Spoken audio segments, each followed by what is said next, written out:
ঢাকা বিশ্ববিদ্যালয়ই মধ্যযুগ পার হওয়া আমাদের এই পশ্চাৎপদ সমাজের জনগোষ্ঠী এই ঢাকা বিশ্ববিদ্যালয়ের মাধ্যমে যুক্তিভিত্তিক বিজ্ঞানভিত্তিক জীবনের স্পর্শ পায়। ঢাকা বিশ্ববিদ্যালয়ের যে ভূমিকাটির কথা প্রণিধানযোগ্য তা হলো স্বাধীনতা যুদ্ধের ভূমিকা।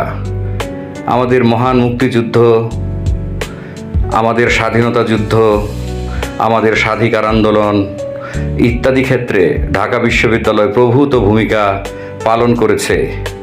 স্বাধীন বাংলাদেশের প্রথম পতাকা এই বিশ্ববিদ্যালয়ের বুকেই প্রথম উড়েছিল। বাংলাদেশের স্বাধীনতার রূপকার বঙ্গবন্ধু নিজেও ঢাকা বিশ্ববিদ্যালয়ের ছাত্র। সাথে সাথে এই বিশ্ববিদ্যালয় শ্রেণীরও স্ফুরণ ঘটিয়েছে, শ্রেণী ভাবনারও উদ্ভব ঘটিয়েছে। বিশ্ববিদ্যালয়টি 1920-21 সালে প্রতিষ্ঠাকালীন থেকে 1950-51 সাল পর্যন্ত অধ্যাপকদের বেতন নির্ধারণ করা হয় 800 কি 1000 টাকা। এই সময়ে চতুর্থ শ্রেণীর কর্মচারীদের বেতন নির্ধারণ হয় 8 টাকা।